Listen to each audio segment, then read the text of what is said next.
Today we are going to speak on maxima, minima, and if time permits, on point of inflection. We will try to analyze this function.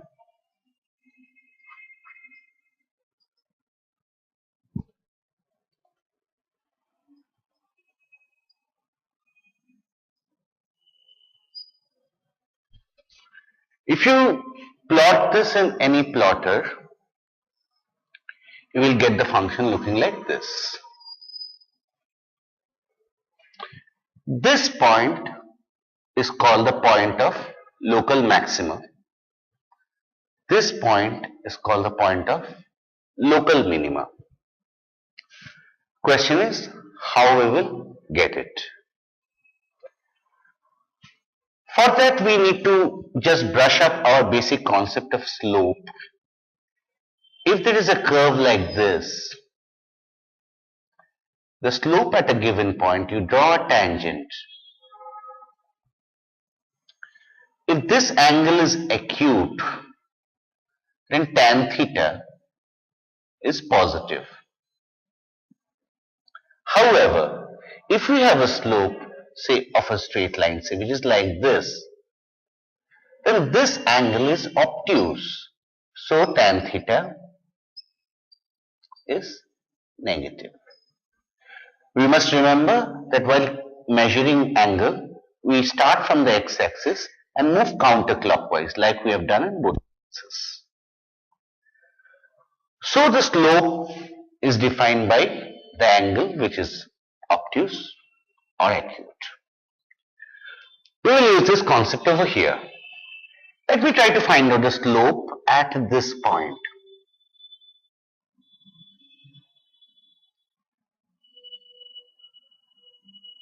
And slope at this point.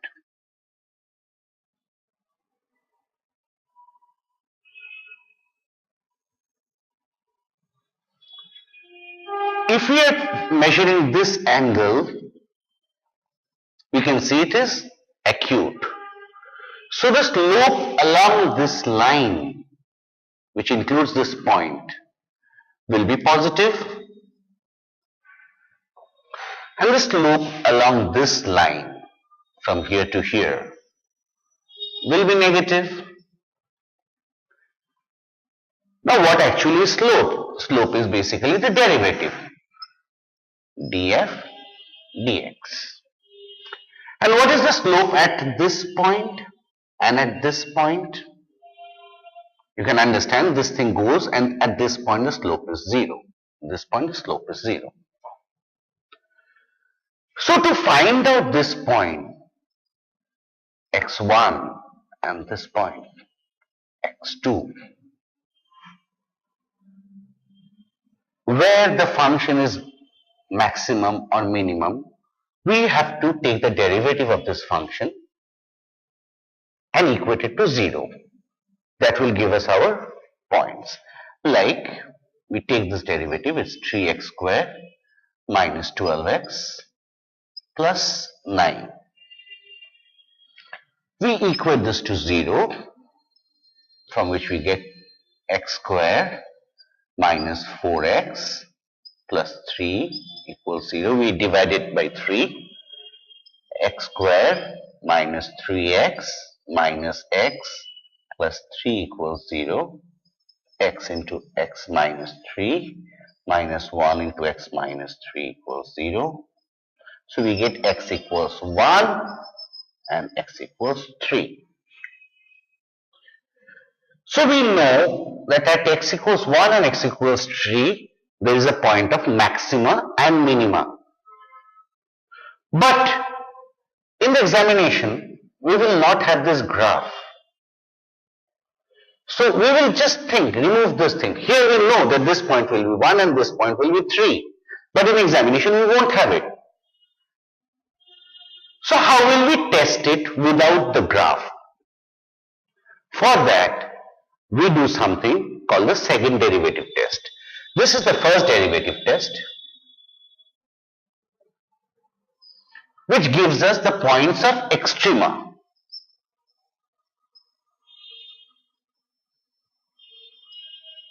Now we will do the second derivative test. What is second derivative test? You see that the slope changes sign.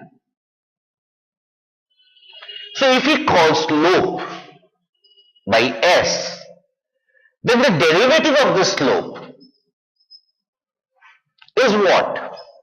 Slope at x plus h minus slope at x by h, limit h tends to 0. So if I take this point as x, and on the other side if I take that point as x plus h, then what we have? At x plus h the slope is negative, so this is something negative. At x it is positive, so some minus something positive by h. We see that this is negative. And ds dx is nothing else but the double derivative of the function, where s is df dx, the slope. So what do we come to? Which conclusion?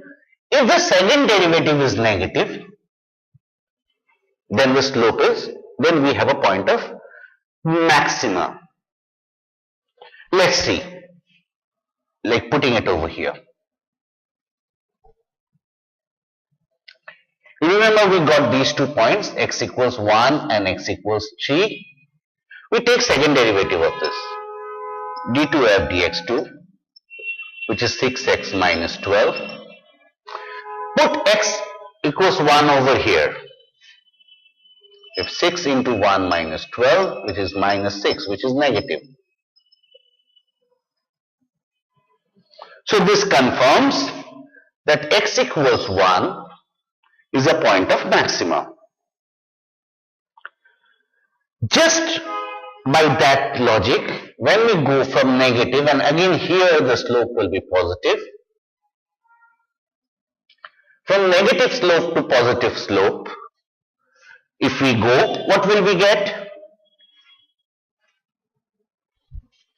Again slope at x plus h minus slope at x by h, that's my ds dx.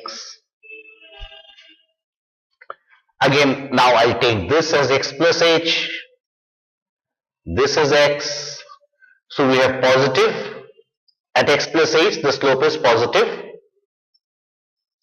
minus here at x the slope is negative, so minus of something negative by h, so we get positive. And this we can see from the graph is a point of minima. So double derivative test, if it is positive, then we get a point of maxima, minima.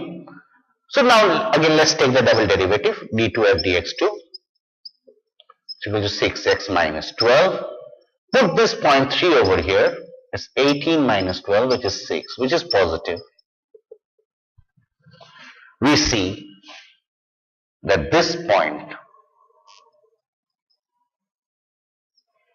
is a point of minima and this is a point of maxima. So through this analysis, we confirm what we get on this graph.